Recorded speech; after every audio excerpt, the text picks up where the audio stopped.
Cigarete su prvi porok za koji mladi posežu i oko 26% mladih zapali svoju prvu cigaretu sa navršenih 14 godina.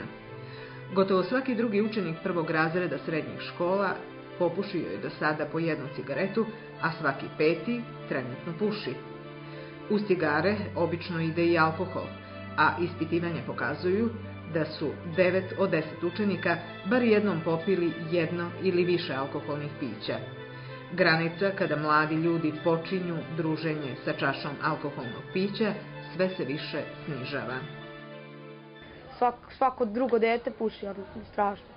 A i pije kad izađe po kafićima, pošto ja izađem nekad u kafić, na sok ili tako, pošto prošetam pa izađem malo i vidim da mnoge devojčice, baš devojčice sam primetio da piju pivo i napijaju se tokom vikenda, idu u neke diskoteke i tako.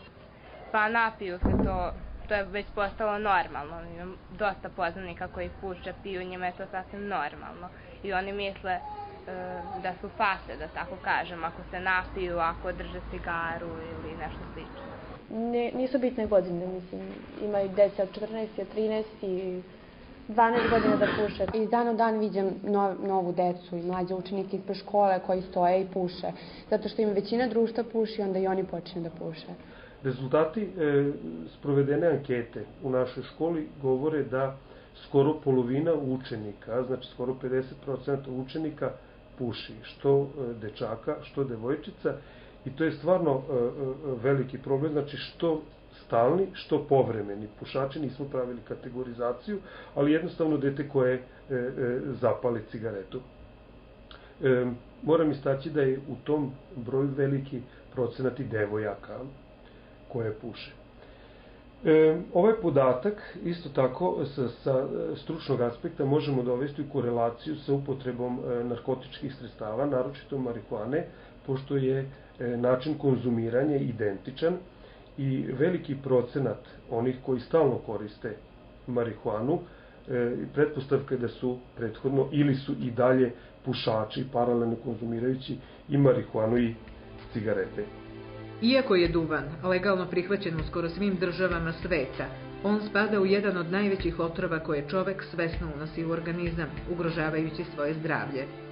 Adolescentno doba je period u kome se najveći broj mladih ljudi opredeli za uživanje duvana, ne shvatajući njegovu štetnost. Deca kupuju cigarete već u osnovnoj školi. Da li zato uzimaju novac za užinu koju dobijaju od roditelja? Verujem da je mali broj onih kojima roditelji sami kupuju cigarete, međutim oni svom organizmu uskraćuju, znači, ishranu, doručak ili sok, i to zamenjuju sa otrovom. Drugi razlog zašto je to jako štetno je to što je njihov organizam još imunološki nepotpuno razvijen. Prema tome, ovi otrovi koje one udišu prilikom pušenja cigareta, na njih deluju još intenzivnije nego na odrasle osobe koje su spremnije i jače, znači fiziološki i jače, i ipak mogu da se odbrane. Veliki deo dece koji već u tom ranom periodu započne pušenje, ostane veran cigaretama dugo vremena. Manji je broj onih koji ipak iz nekih razloga, da li samostalno ili nakon neke edukacije, nakon nekog prosvetljavanja, otvaranja očiju, ipak odluče da razmisle svojom glavom, ipak ostaju na pravome putu. Svake godine 4 miliona ljudi izgubi život zbog pušenja, odnosno svakih 8 sekundi po jedna osoba umre od neke bolesti izazvane duvanskim dimom.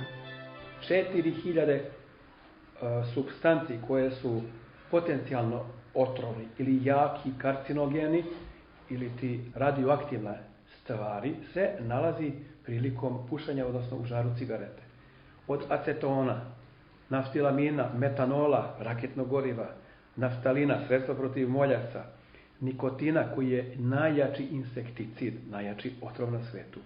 Zatim kadmijum za akumulatore, ugljen monoksid, ima ga 3%, što je strašno velika doza. Zatim amonijak, tolueni, rastvarači, arsenik, to je otrov za mrave, butana, polonijum 210, radioaktivna supstanca. Prilikom paljenja svake cigarete i povlačenja dima, radioaktivni deo jeste da je minimalan, ali dolaze u dodir sa sluzokožom disajnih puteva. Znamo šta izaziva zračenje, radioaktivno zračenje. Znači, oštećuje sluznicu, dolazi do mutiranja, eventualno nakon više godina, više popuštenih kutija cigareta, dolazi do mutacije na tim na ćelijama epitela, znači započinje se geneza karcinoma gruđa. Tu imamo i druga delovanja. Druga delovanja su koje potiču od samoga duvana. Znači imamo katran i nikotin. Nisu karcinogeni, ali stvaraju jednu psihofizičku zavisnost. Znači, nakon nekog vremena, izvesnog vremena uzimanja, osjetit će potrebu. Znači, ukoliko mu neko vreme ne uzima, sam će početi da žudi, da teži, da zadovolji svoju potrebu, da on zapali cigaretu. Iako je u Srbiji zakonom zabranjena prodaja i služenje pića i prodaja cigareta maloletnicima, najveći deo do njih dolazi lako.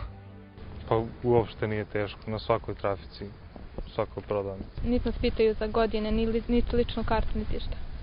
Kad dođeš u kafić da naručiš piće, nikad nijedan konobar nije pitao koliko imaš godina, nego samo ga interesuje šta hoćeš da piješ i uopšte ne pitaju koliko je godina i da li je to uopšte dozvoljeno. Niko ništa ne pita, daju ništa. Do alkohola da ne pričamo, znači to pogotovo. Do cigara, znači postale ste kao neke zabrane, alkohol nikada ništa nisu.